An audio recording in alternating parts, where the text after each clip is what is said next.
Hello everyone, आज मैं आप लोगों को कुछ बहुत ही महत्वपूर्ण रचनाएं ट्रिक से याद कराने जा रही हूँ।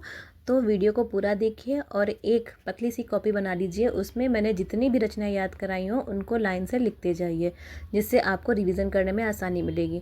और एग्ज़ाम से एक दिन पहले मेरा वीडियो ज़रूर देख कर जाइएगा, आपको ज़रूर हेल्प मिलेगी। तो चलिए शुरू करते हैं। पहली रचना का नाम है एक घूंट। अब ये एक घूंट जयशंकर प्रसाद जी की रचना है। इसको कैसे याद रखेंगे, ये बहुत ही इंपॉर्टेंट रचना है।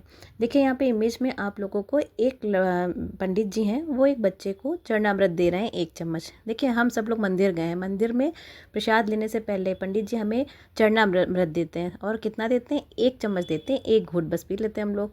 तो जैसे ही एक घूंट मिला, चरणामृत मेरे हाथ में रखा जाता है, तो हम लोग क्या बोलते हैं? भगवान का नाम लेते हैं ना, तो जय शंकर भगवान जी, और पी लेते हैं। तो एक घूंट जय शंकर भगवान, एक घूंट जय शंकर भगवान। तो ये एक घूंट और जय शंकर से जयशंकर प्रसाद जी की रचना है। ठीक है, इस तरह आप लोग याद रखिएगा। नेक्स्ट है रानी केतकी की कहानी। इसके रचयिता है मुंशी इंशा अल्लाह खान। इसको आप कैसे याद रखेंगे? देखिए एक रानी थी, वो हिंदू थी, लेकिन वो सारे धर्म को मानती थी। उन्होंने कहा मैं अल्लाह की पूजा करूंगी। अब उन्हें कोई रीति रिवाज नहीं पता, कुछ नहीं पता। तो उनके घर में उनकी जो महल था, वहाँ पे एक मुंशी जी थे। तो उन्होंने मुंशी जी ने कहा कि आप चिंता ना करिए, मैं आपको बताऊंगा, पूरी विधि बताऊंगा। तो रानी केतकी जो है, रानी केतकी की कहानी के रचयिता है मुंशी इंसा अल्लाह खां। तो कैसे याद रखेंगे? रानी केतकी थी, उनको अल्लाह की पूजा करनी थी, और किसने समझाया? उन्हें मुंशी जी ने उन्हें पूरी विधि बताई। तो रानी केतकी की कहानी मुंशी इंसा अल्लाह खां की रचना है। ठीक है, नेक्स्ट है सुख सागर। सुख सागर को कैसे याद रखेंगे कि ये सदा सुख लाल की रचना है। देखिए यहाँ पे एक आपको आदमी स्नान कर रहा है सागर में। ये सागर कैसा है? सुख सागर है। देखो ये बहुत बहुत परेशान रहता था ये आदमी, तो इसको पंडित जी ने बताया एक वहाँ पे सुख सागर है, तो वहाँ नहा जाके तो हमेशा सुखी रहोगे, हमेशा खुश रहोगे। तो वो नहा रहा है, देखिए इसके चेहरे पे कितनी खुशी झलक रही है ना। ये सुखी हो गया। तो सुख सागर सदा सुख लाल की रचना है। नेक्स्ट है प्रेम सागर। प्रेम सागर है लल्लू लाल की रचना। अब इसको कैसे याद रखेंगे? देखिए हम लोग ने देखा होगा, जो इंसान सबसे प्रेम करता है, सबके लिए अच्छा अच्छा करता है, अपने को नहीं देखता है, अपनी बिल्कुल चिंता नहीं करता है, और दूसरों के लिए ही अपना जीवन जीता है, तो उसको सब लोग क्या कहते हैं? अरे ये तो लल्लू है एकदम, ये देखो दूसरों के लिए ही परेशान रहते हैं, अपना कुछ नहीं करते हैं। तो उनके उनके घर वाले भी उनको कहते हैं, उनके बच्चे भी यही कहते हैं, अरे एकदम लल्लू है ये देखो, सब कुछ दूसरों पे लुटाते रहते हैं, है ना। तो प्रेम सागर, जो सभी से प्रेम कर रहा है, सबके लिए अच्छा सोच रहा है, उसको लोग क्या समझ रहे हैं? लल्लू समझ रहे हैं। ठीक। तो प्रेम सागर किसकी रचना है? लल्लू लाल की रचना है। ये एक फनी ट्रिक है, सिर्फ मैं इसलिए याद करा रही हूँ जिससे आप लोग कभी भूले ना। नेक्स्ट है नीरजा। नीरजा महादेवी की रचना है।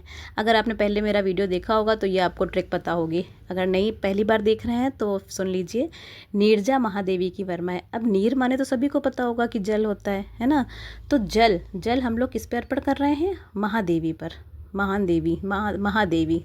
तो यहाँ पे देखिए इमेज में एक लड़की जल अर्पित कर रही है। तो नीरजा, जल, नीरजा, जा कहाँ? जा महादेवी के चरणों में। नीरजा महादेवी की रचना है।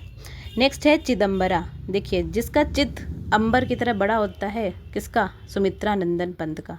सुमित्रा जी का चित जो है अंबर की तरह बड़ा है। ठीक। फिर है भूत के पांव पीछे। ये है हरिवंश परसाई जी की रचना। अब यहाँ इमेज में आप लोग देख रहे हैं कि एक आदमी जो है भाग रहा है।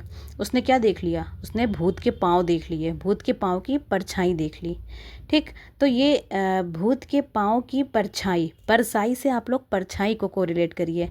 भूत के पांव पीछे परछाई, परसाई परछाई। तो जैसे ही आप लोग भूत के पांव पीछे देखेंगे तो क्या याद आएगा? भूत के पांव से याद आएगा कि भूत के पांव की परछाई देखी थी एक आदमी ने, और परछाई से परसाई। तो हरिवंश परसाई, भूत के पांव पीछे, हरिवंश परसाई जी की रचना है। नेक्स्ट है ठेले पर हिमालय। यह है धर्मवीर भारती की रचना।